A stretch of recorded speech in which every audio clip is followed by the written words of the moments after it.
Good evening, everybody. I'm Willie. Thank you for being here. I think there's a few of you in the live stream. YouTube has changed some things around when it comes to, to the platform in general. And I need to mute this, otherwise it is going to drive me crazy. But they also changed some of the streaming things. They've got this whole new creator studio. And they're going to kill the old platform, but just trying to figure everything out. But thanks everybody for being here. There's about 13 of you. No, I did not butt dial a live stream, but let's see who all is in here. Bob, hello Bob. Lewis, Taylor Moore, Mike. Mike is teasing us with that weather in Mexico. David's here. Some of your names I can't pronounce. Darren's here. Stubby, Daniel Banks, Gary, Alonzo. Everybody's piling in. 16 people here. So we are going to do a couple things here. The first thing is I have a UniFi. I don't know if you want to call it a bug, if they're going to call it a feature. I don't know what they're going to call it, but I'm going to show you some screenshots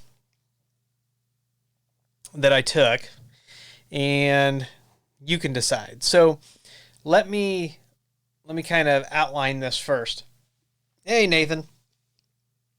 So if you've ever used UniFi and you've tried to use it on any projects of any size, you'll know that it doesn't scale well to something like an MDU, hotel, apartment complexes, things like that. There's no fine-grained networking control, not even with the UDM, so I can't even recommend the UDM in this instance, but I can't recommend UniFi at all. Now, I do have to check on the UDM and see if this is still there, but a friend of mine who owns an ISP, a WISP, out in Lehigh,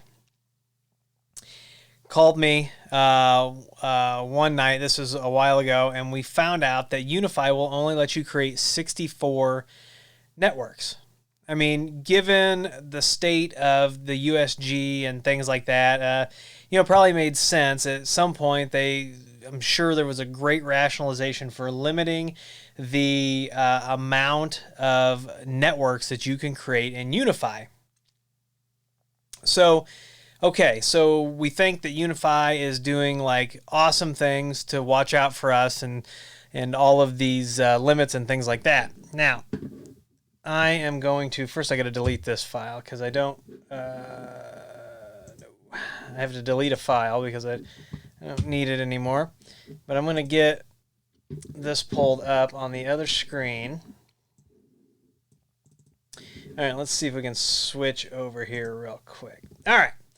So, what you're looking at, this is from creating port profiles in UniFi. So, if you have ever watched any of my VLAN videos, some of the best practices videos and things like that, or the voice over IP videos, you'll know that you can create port profiles and do different things with the VLANs that are tagged. Otherwise, by default, which Ubiquiti does it opposite of most vendors, in the UniFi switch, every port is basically trunking. We are sending all VLAN tags down all ports all the time, unless we create a port profile to fix that.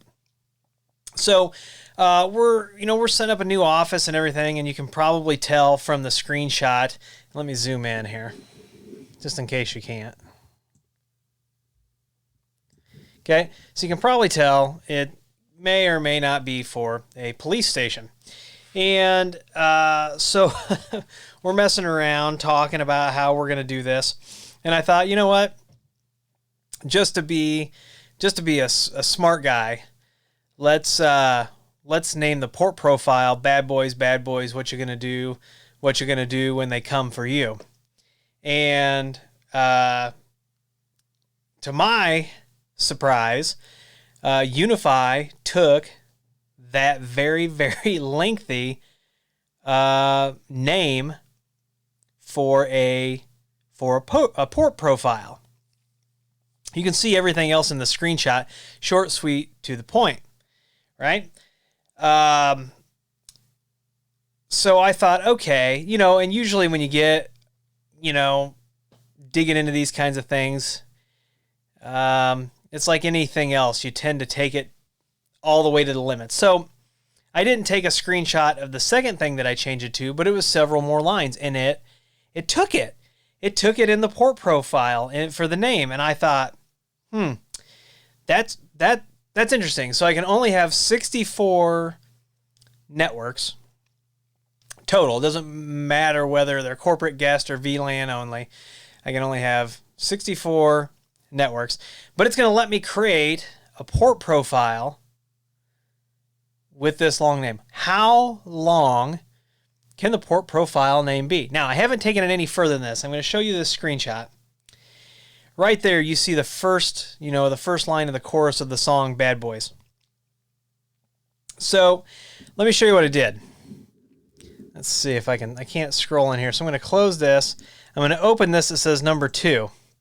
And so what I did was I went out and I grabbed all of the lyrics to the entire song, and I copied and pasted those in for the port profile name. And to my surprise and enjoyment and laughter and wanting to come home and drink some whiskey, UniFi did not complain at all about me pasting the entirety of the lyrics of the song of Bad Boys into the port profile name. So the same people that came up with the rule that stops at 64 networks on standard UniFi somehow, and apparently nobody tested this in beta, because I would think that this would definitely get stopped, because then I found something else. So I thought, okay, did it really paste all the lyrics in? So the next thing, of course, that I did was I popped up YouTube, popped up the song Bad Boys, listened to the entire 3 minutes and 30 seconds of the song, and read the lyrics while the artist is singing. And I have all of the lyrics to the song Bad Boys. Yep, right there as the name of my port profile. So very interesting. So what else then happened when I did this? Well, it took it, but guess what? It broke port profiles completely. Where you can't select a native network, it just says none. You can't select a voice over IP network, it says none. I could have posted this over on the Ubiquiti forums, but just like everything else that we push, it would probably get prioritized. We got to get a new shiny piece of hardware out so that the loyal fan base can gobble it up. But it was just, I was super duper, like, I can't even tell you, like, I laughed and like, it was, I don't know. There's obviously no sanity checking on this. So I thought you all would think that that's kind of funny. But I do have a UDM Pro.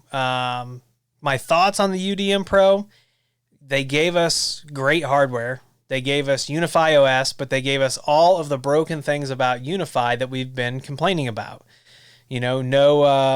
No multiple WAN IPs. It's a deal breaker for most places that aren't, a single IP small shop. And in that case, why do they need a UDM Pro?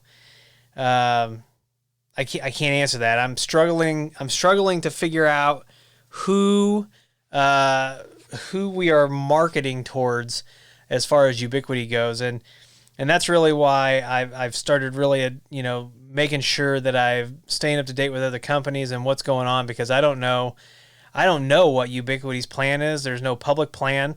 I don't know. I am going to do a UDM Pro video, and I'll restate my disappointments in the device. But things like this, who would have thought that on a whim I could paste the entire contents of a song in there, and it would take it, But then, when I first set the native network, everything worked fine, but, and the other thing is, we're not going to get into the products that are in the beta store because I'm bound by confidentiality and all kinds of stuff. But there's a product that's in the early access store that, with the current state of Ubiquiti support, there's no way I would implement that product, because when it goes south and you can't pick up the phone and call Ubiquiti, you're going to be standing there holding it in the wind, answering to people, and you're not going to be able to provide any answers besides, well, this thing was really cheap and blah, blah, blah. And it's not, I don't know.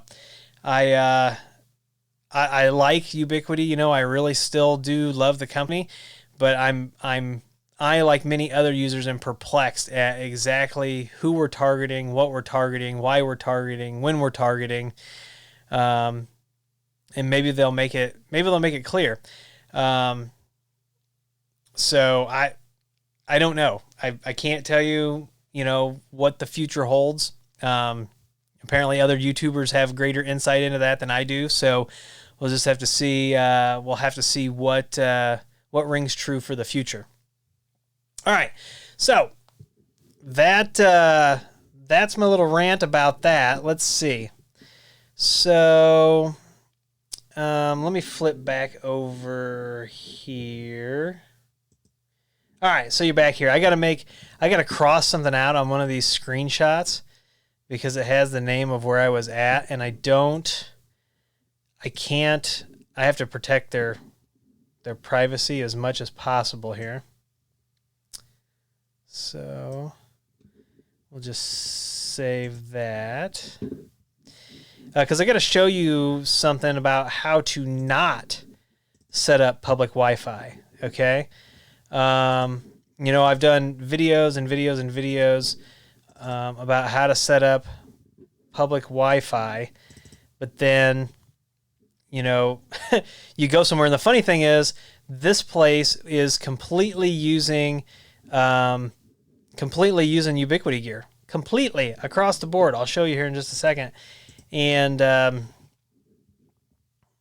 it's almost embarrassing when you walk into a place like this. All right, so I'm going to flip back over. And okay, so I had to go somewhere today, and they had public Wi-Fi, and I just wanted to check it out. So I hopped on, and I was using Wi-Fi Man, which is the Ubiquiti Networks app, which is a fantastic app. If you don't have Wi-Fi Man, go check it out. My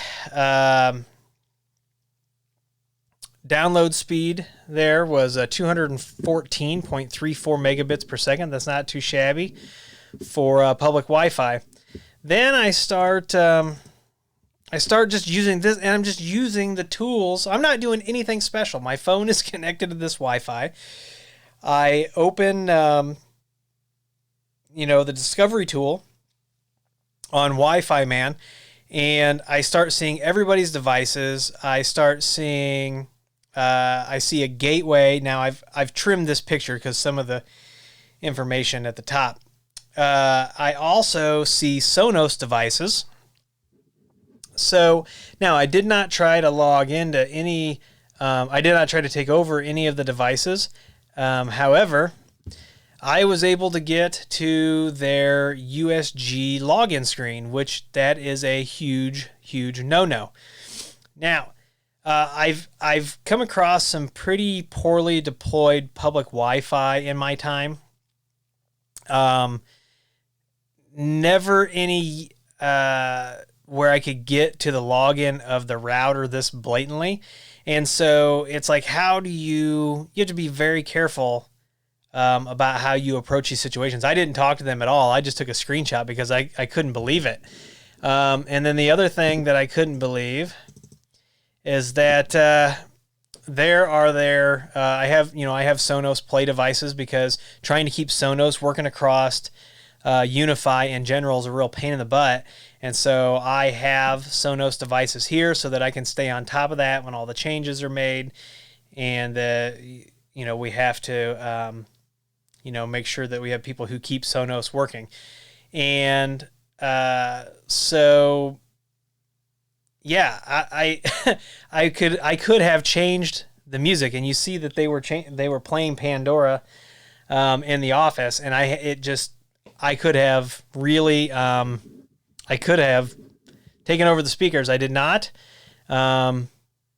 Anybody who was on that public Wi-Fi had full control, or could have had full control.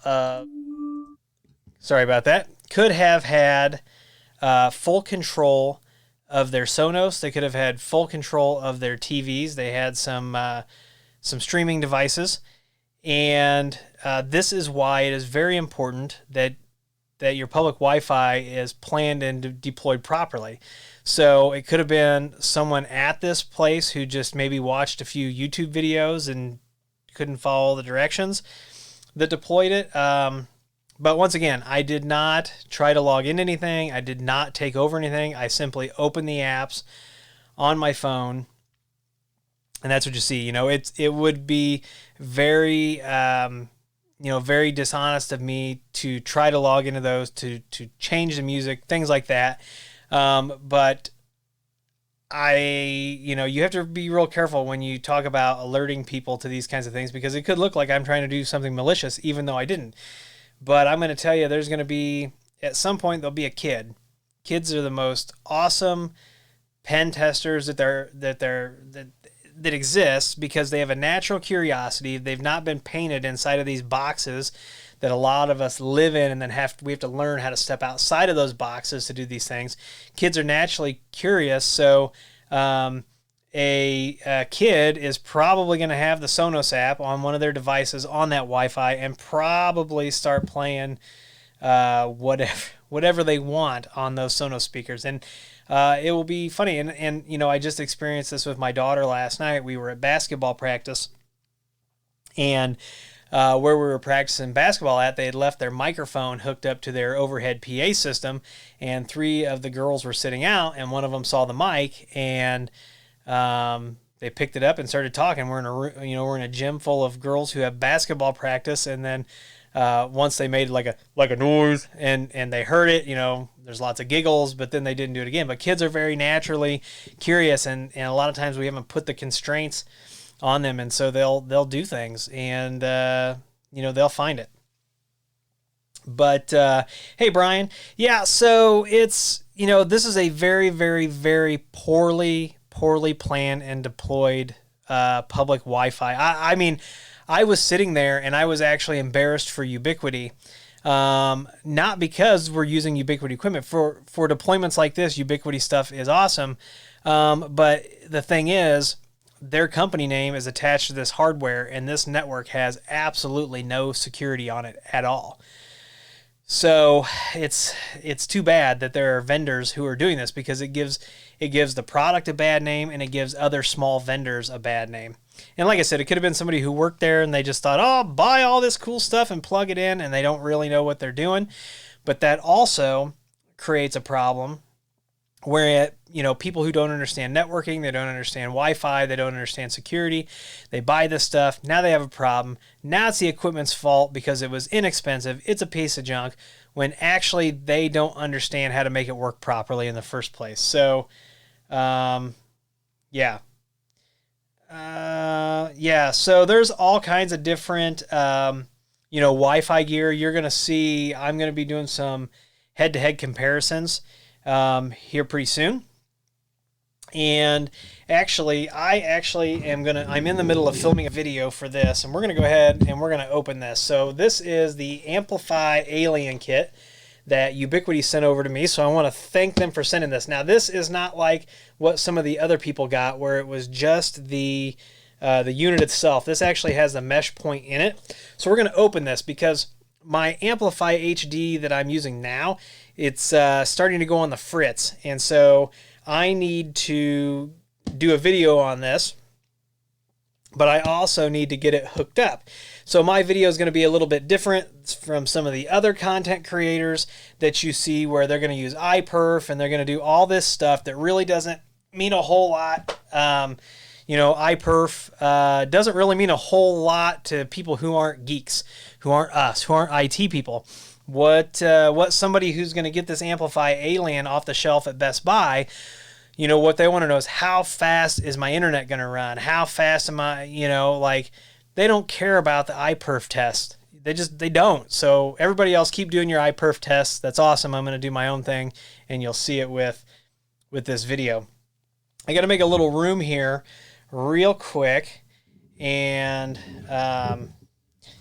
let's see here. All right. Yeah. So I'm going to use a different type of speed test because I want everybody to be able to understand the actual speed of the device. Does that make sense? If that doesn't make sense, let me know in the comments. All right. So we got this bad boy up here. And we're going to cut it open. Get it open here.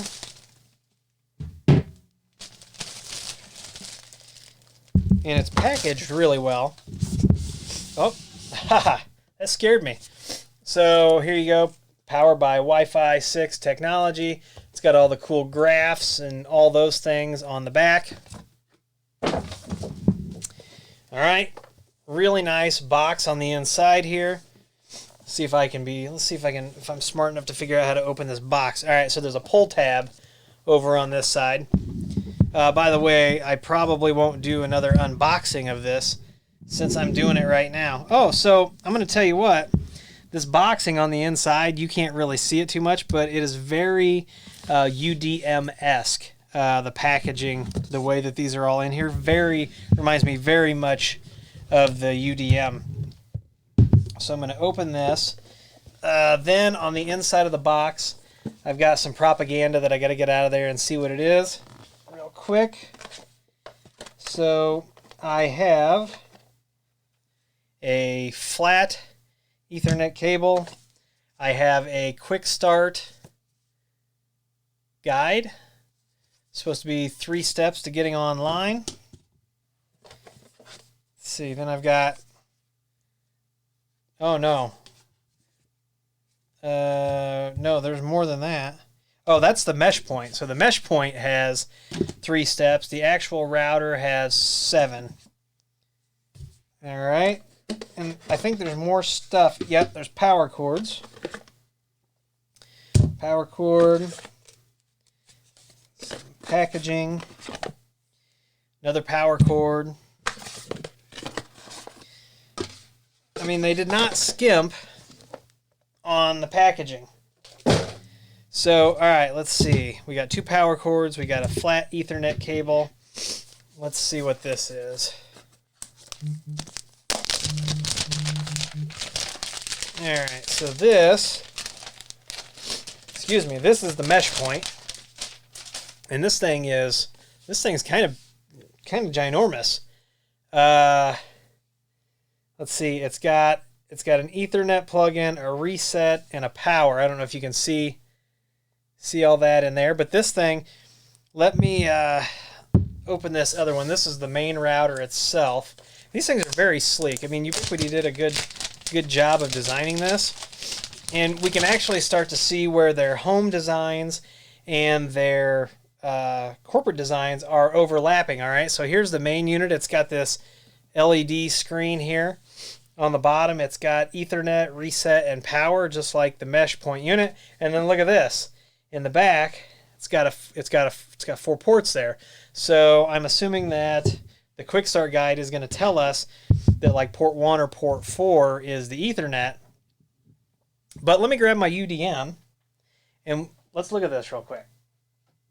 All right, so here's my UDM. Excuse me. And we've got this 4-port switch with the WAN at the bottom.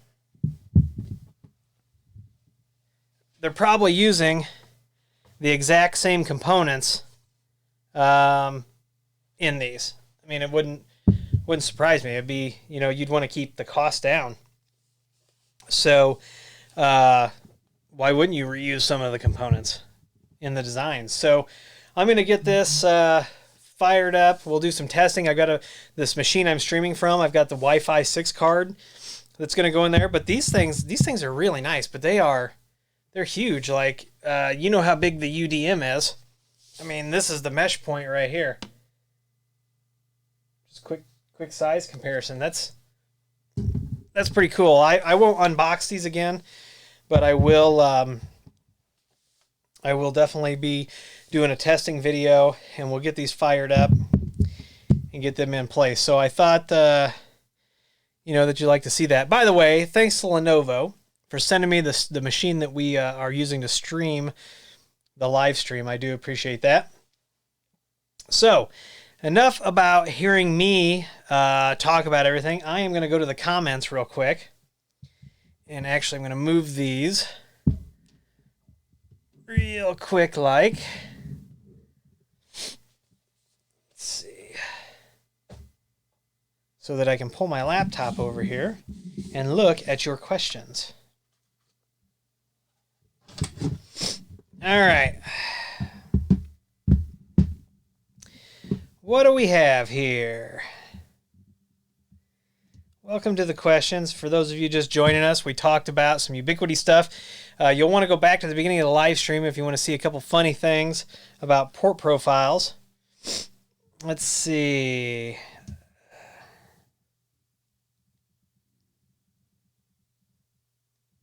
Yeah, Ubiquiti is fine for small deployments, but we're going to start doing GrandStream deployments as well now that they have on-prem controller. I was doing, or have been doing for the last couple of years, smaller GrandStream deployments, 2 and 3 APs, and then using the built-in controller in those. And I will tell you, I have far less service calls. In fact, I have 2 sites locally that I installed 2 years ago, and we update the firmware, but I never get any calls.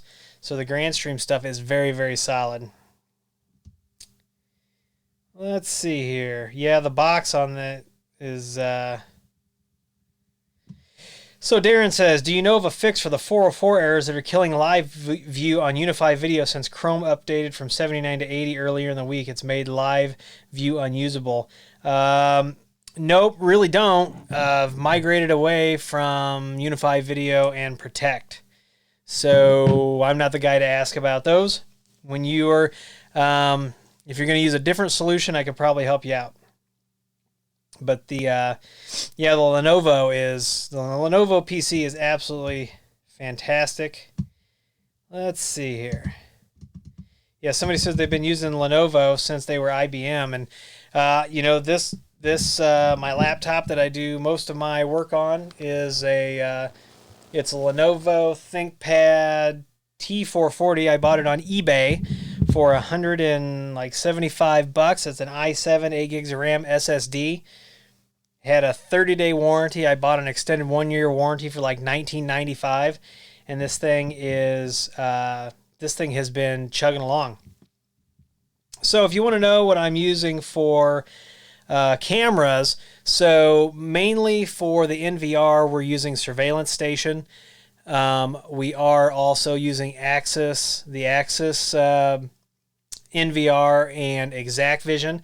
And then as far as cameras go, we're going to be using Axis, GrandStream, and I can't remember the other brand. It was just Taylor Moore, you're on the stream. What's that other brand we deployed at your place? Not Dahua, but the other one.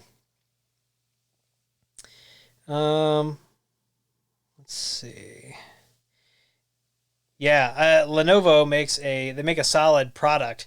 Make a really solid product. But there was Axis. Hold on a second. I was just talking Amcrest. Amcrest is the other camera brand that we're using.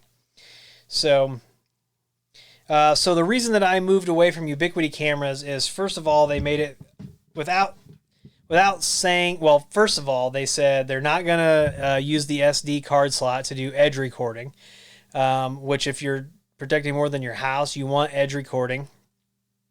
They also said they'll never support ONVIF, and that it's going to be a closed system. So they made that announcement with UniFi Video. At that time, I was like, well, okay, maybe UniFi Video is going to get better. UniFi Video has not gotten any better at all. It doesn't have real enterprise features. It's more of a set it and forget it and not using security in a proactive fashion. And then Protect has things like you can't even set up users with different security access levels. So it's worthless in an enterprise environment that has real rules about who can see what video and when they can see it. And I'm not going to support the Unify cameras. I mean, I have some and I'm going to use them because I can capture RTSP streams, but that's all I can do with it. And so Synology will do the rest of the heavy lifting with the recording and things like that. I mean, we've got a couple big 100 camera installs and they're going to get pulled out. They're going to get pulled out and replaced with Axis, Grandstream, and Amcrest. So, yeah, it's very clear that Unify Protect is not targeted at people who use security cameras in a very proactive way or use very many of them. It would never scale to it would never scale to some of the installs that we have. It won't.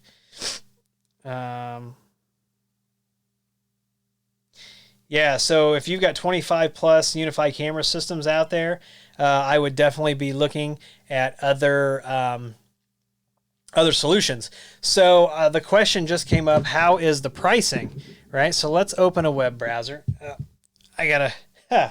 on a second. I got all these devices laying around. First world problems here. I got to move them so that I can get the web browser open, run the mouse, and we can talk about this. So what we're going to do is get Chrome open here. Somebody asked, how is the pricing?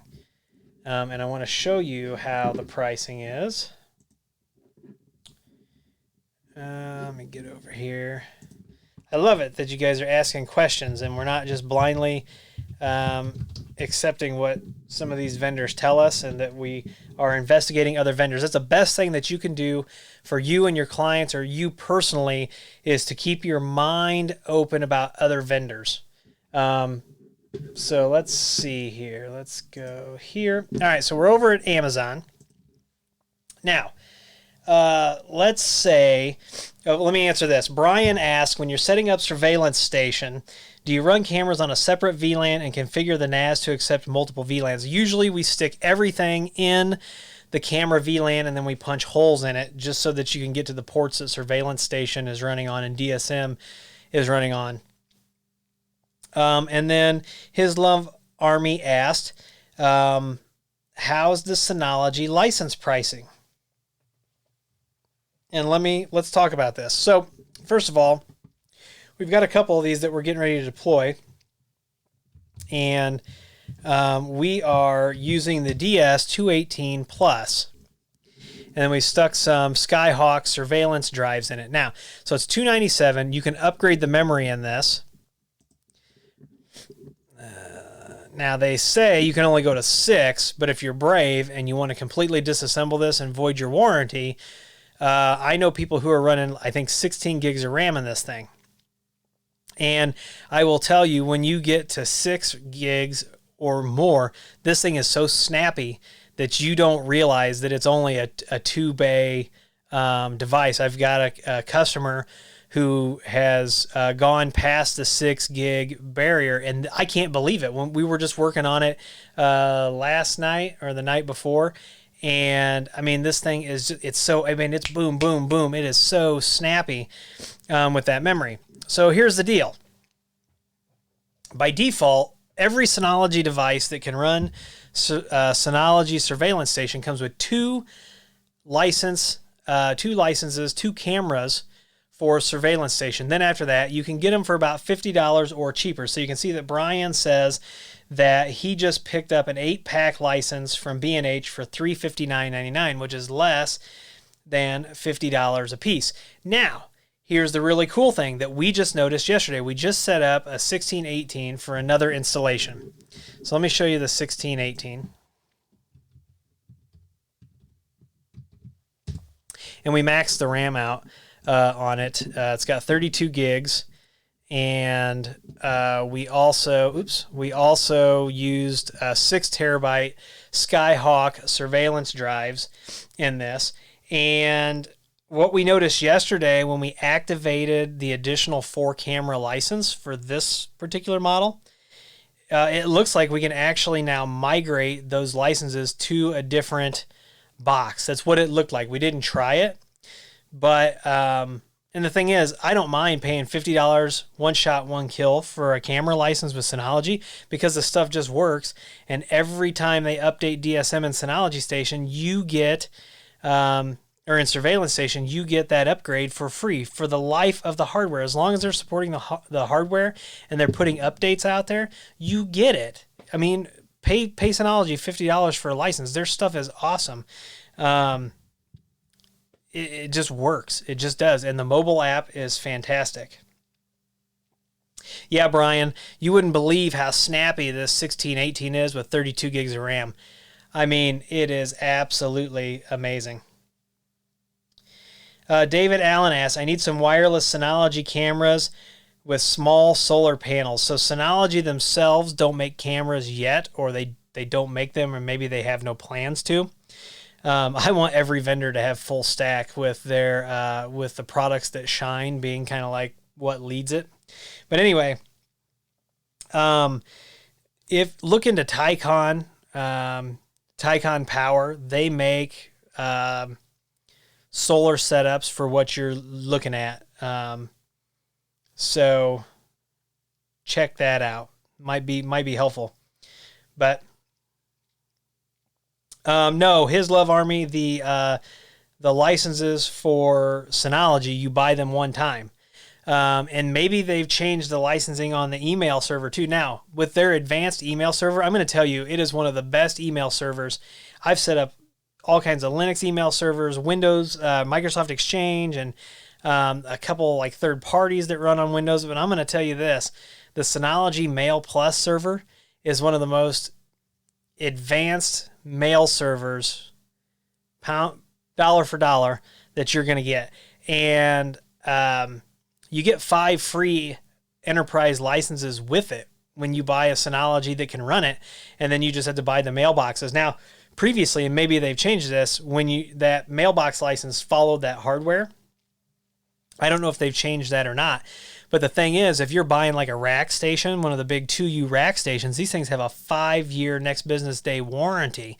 So you pay for the license one time. And let's say you get to year 5 and it's still running. Well, get a second one, have a migration plan, start doing your backups or whatever your transition plan is going to be. But if you can keep running this thing for 10 years, I mean, that's $5 a year if it's a $50 for a license. I'm not sure what the cost is. Let's see here. Let's see if we can find out what a Mail Plus license costs. Here we go. So, Mail Plus licenses, and we can probably get them cheaper. So 20 licenses is $1,000, but that's one shot, one kill. And I'm sure that if you work with a vendor and you needed 300 licenses, that you could probably get them much more cost effective than this. And as we heard earlier, it appears that B&H has licensing cheaper, than Amazon. So yeah, check it out. Reolink, I did the video on them, and they've got an OK OnVIF camera. They keep hitting me up. It's once this happened, I was like, but I had been in touch with them, and then they got a hold of me like they had no idea who I was and wanted me to start from scratch. And I was just like, all right, I think I'm going to bow out of this. So, I mean, if their wired cameras are decent, they don't have edge recording on the cheaper ones. So for a home situation, they probably work out all right. But yeah, you can check it out. All right, any more questions? Anybody got any questions? Put your questions, comments, concerns down in the chat there, and I'll answer any questions that you've got. Otherwise, it won't be too much longer. I'm going to be setting up this Amplify Alien. Let's switch back over here.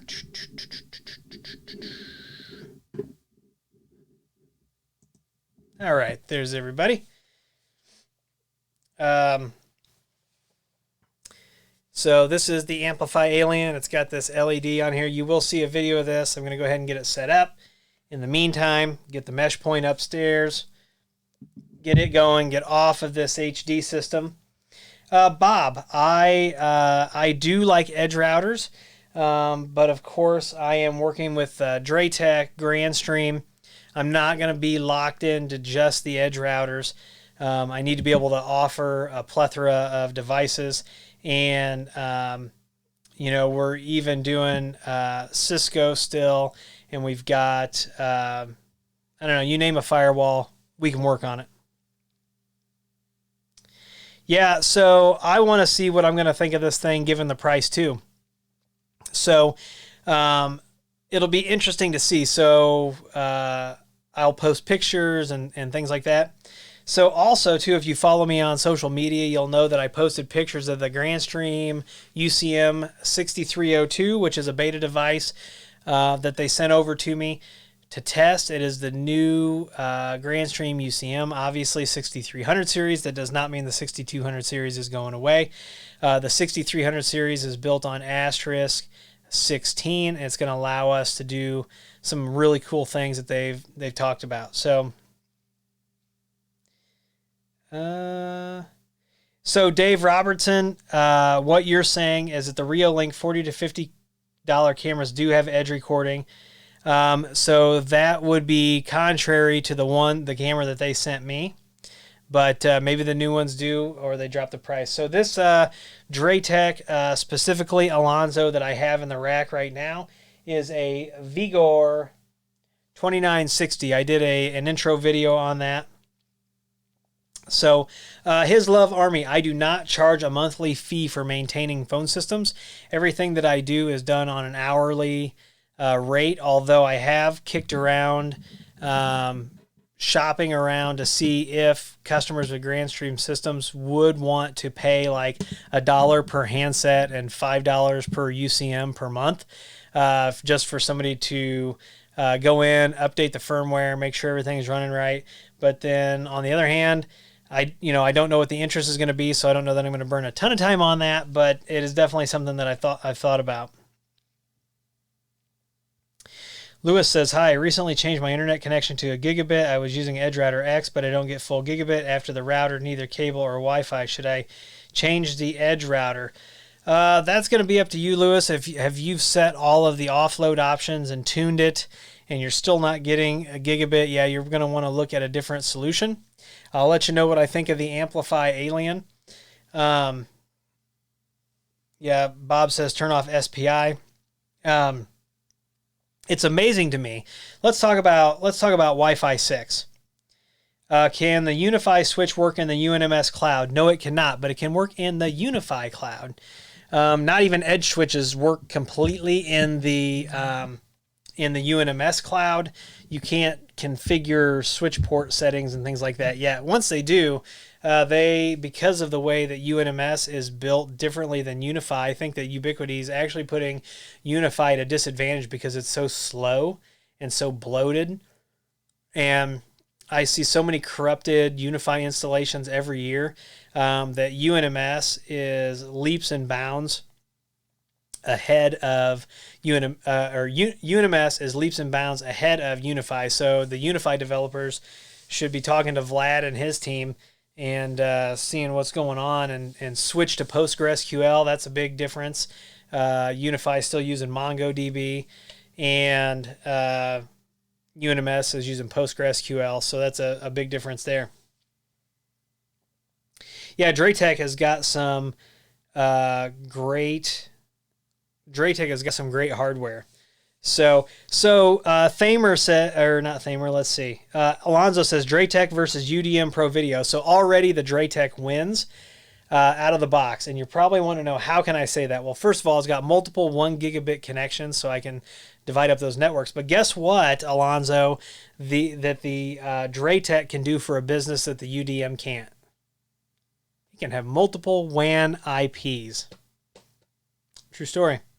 So, let's see here. Yeah, UI is not very unified. Well, they're keeping those, separate products. So, we'll see. Let's talk about Wi-Fi 6. So every time I talk about Wi-Fi 6, and I see people asking, not only me, but they ask Tom, they ask Chris, they ask on Reddit. They're asking everywhere, like, when are these companies? When somebody asked me about Grandstream, they asked me about Ubiquiti. Like, when are they coming out with Wi-Fi 6 access points?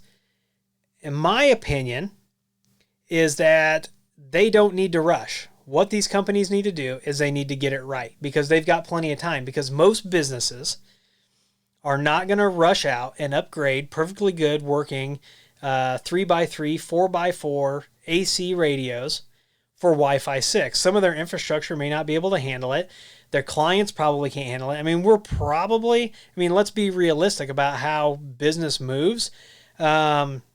Business probably isn't going to be ready, like, really to roll Wi-Fi 6 unless you're a new business just getting started right now. I mean, the companies aren't going to be ready to upgrade for 5-10 years. I mean, here's a fact for you.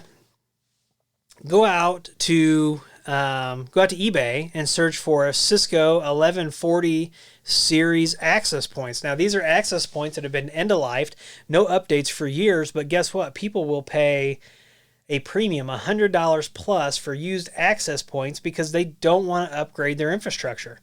So, yeah, I mean, I had to buy a Wi-Fi 6 card to work with this. They said they were going to send it over to me, and I'm very grateful that they sent it to me, but I bought the Wi-Fi 6 card, and we're going to do testing. We're going to do the testing. But yeah, I mean, businesses are going to run, laptops and everything until they can't run them any longer, and they're not going to have Wi-Fi 6. So yeah, I look 10 years younger without the beard. That's what everybody says. And I got a haircut too. Somebody asked me last night if I was trying to reinvent myself, and I said, well, you got to do that about once a year, right?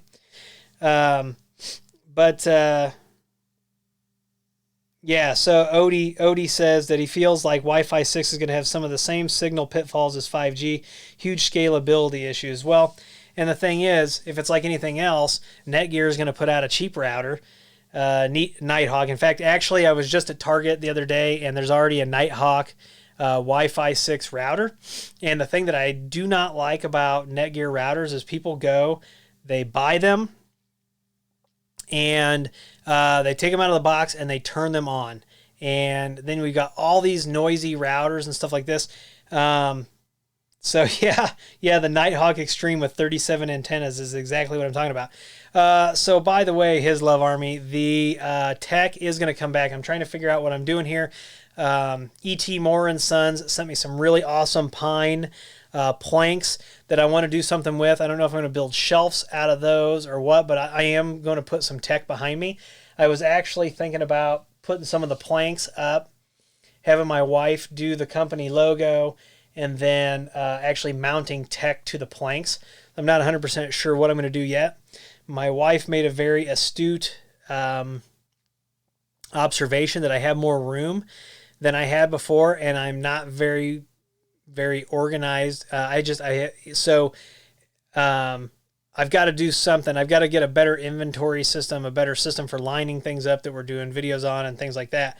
But I'm also very, busy, work, family, and then consulting. And so just trying to balance it all sometimes. I mean, it's a real balancing act.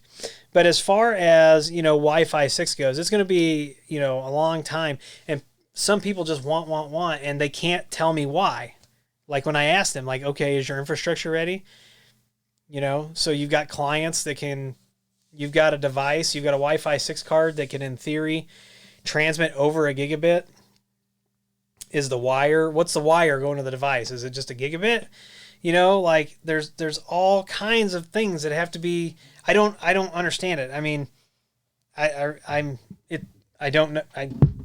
beside myself. You guys, some of these people have got me just like questioning, like some people just like when the new phones come out, people rush out to buy brand new phones, and I don't, I very rarely buy phones. The new phones I bought because I had to test a setup for a client, and that's why I bought new phones.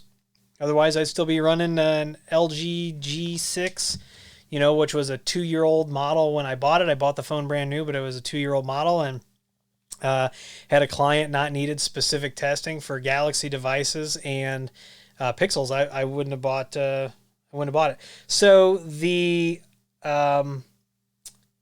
Wi-Fi 6 card that I bought is this model right here. And you can see on there, it says that it is capable of 2,974 megabits per second on the 5 gigahertz band, 2400 megabits, so 2.4 gigabits per second, which if we do the math and you're looking at converting that to megabytes, it should be about, what, 226 megabytes per second. So I don't have gigabit internet here. Yeah. Somebody says, yeah, I miss Windows 7 too, Taylor. Don't worry about it. We all miss Windows 7 because here's the thing that they didn't tell you about Windows 10.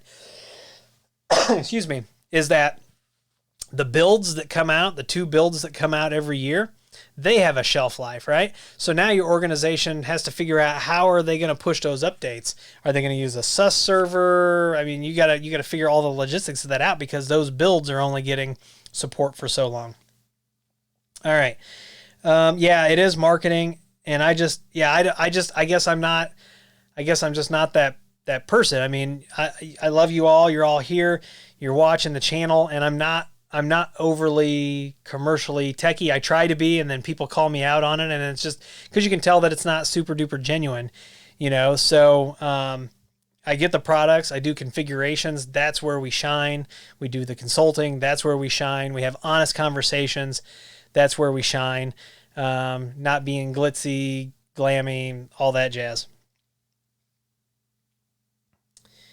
Let's see. Yeah, Bob says that 18 months for the 03 updates, 30 months of support for the 09. So if you're in corporate, only use the 09 versions for your annual build. So Bob Carpenter is here with us. Bob was instrumental in hooking me up with this Lenovo machine for streaming, and Bob is a Lenovo master, and I can say that because he actually works for Lenovo.